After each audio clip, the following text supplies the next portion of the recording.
The observation deck of the Covenant's Promise offered a panoramic view of the debris field that had once been the colony of New Harmony. Elsa Chen stood motionless, her reflection ghosting across the reinforced viewport as fragments of habitat modules drifted past like autumn leaves. 23,000 souls had called this place home. Now it was a graveyard. "The Krell left their signature," Alex Reeves said quietly, stepping beside her. His uniform bore the insignia of Earth's diplomatic corps, a position that felt increasingly obsolete with each passing hour. Plasma scarring on every intact surface. They wanted us to know it was them. Elsa's jaw tightened. For 15 years, she had been humanity's voice in the galactic concordat, arguing for peace, negotiation, and understanding. She had championed Earth's admission to the interstellar community, believing that civilization meant rising above base instincts. The floating corpses visible through the viewport suggested the universe had different ideas about civilization. "The Council is convening in 2 hours," Alex continued. "They'll want Earth's response." "I know what they'll want," Elsa replied, her voice hollow. "Condemnations, sanctions, strongly worded resolutions, the same performance we've seen after every Krell incursion." She turned to face him, and Alex saw something in her eyes he'd never witnessed before, a cold, crystalline fury. "How many, Alex? How many human colonies have burned while the Concordat debated?" 7, including New Harmony. 7. The word fell like a hammer. 60,000 human beings vaporized, and the most advanced civilizations in the galaxy respond with committee meetings. Alex had worked alongside Elsa for a decade. He'd seen her negotiate treaties, diffuse conflicts, and bridge cultural chasms that seemed insurmountable. She believed in the Concordat's principles with almost religious fervor. But standing in the shadow of New Harmony's destruction, he watched that faith crumble like the shattered habitats outside. "There's already chatter on the encrypted channels," he said carefully. "Earth's military command is restless." "Restless?" Elsa laughed, a bitter sound. "We've been restrained," Alex muzzled. "We joined the Concordat and accepted their rules because we thought it meant something. We decommissioned our most effective weapons. We agreed to proportional response doctrines. We played by their rules." She gestured toward the debris field. "This is where their rules lead."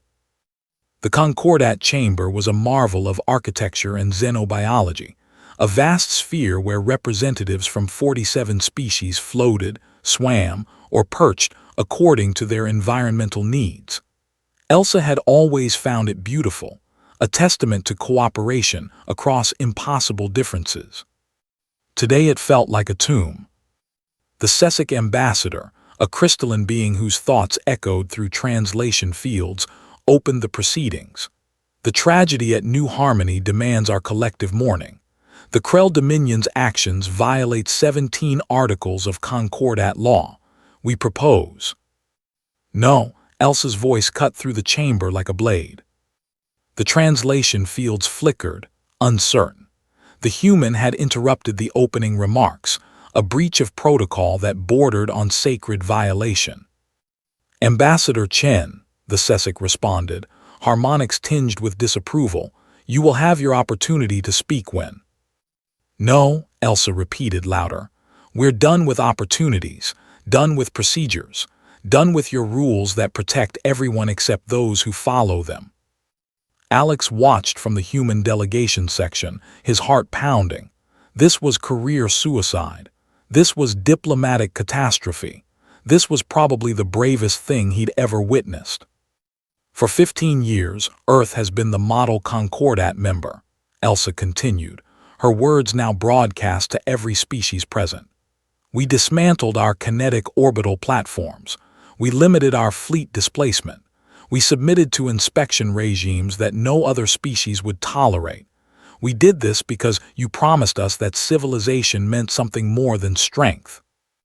The Thexian delegate, a massive arthropod whose species had been Concordat members for millennia, clacked a response. "Your youth as a spacefaring species requires guidance.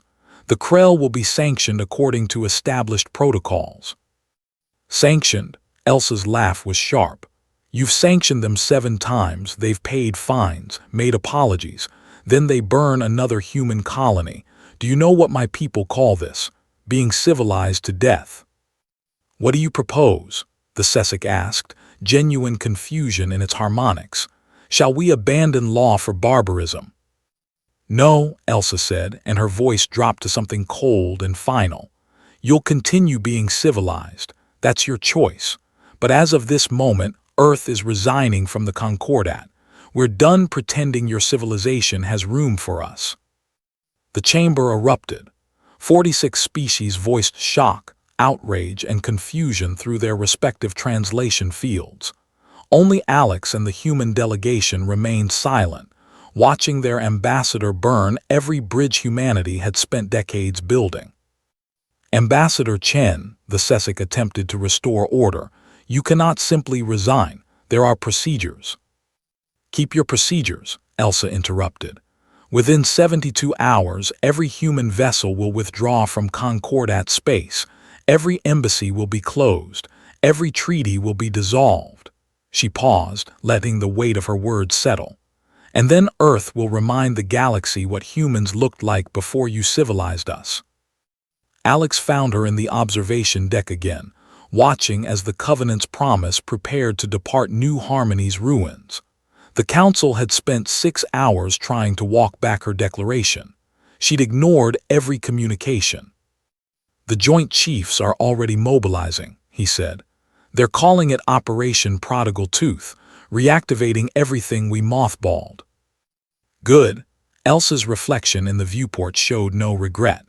The Krell thought we were weak because we chose peace. The Concordat thought we were controllable because we followed their rules.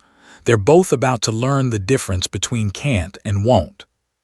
This will change us, Alex warned, going back to what we were. No, Elsa corrected, finally turning to face him. This will remind everyone what we've always been. Humans aren't civilized because we're incapable of violence, Alex.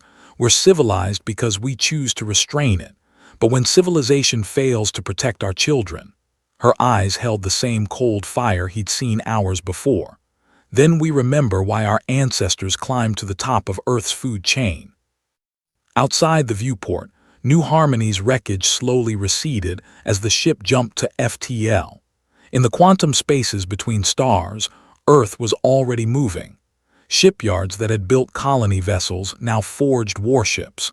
Laboratories that had researched terraforming now weaponized physics itself. The galaxy had spent 15 years teaching humanity to be civilized. Now humanity would teach the galaxy why that had been necessary.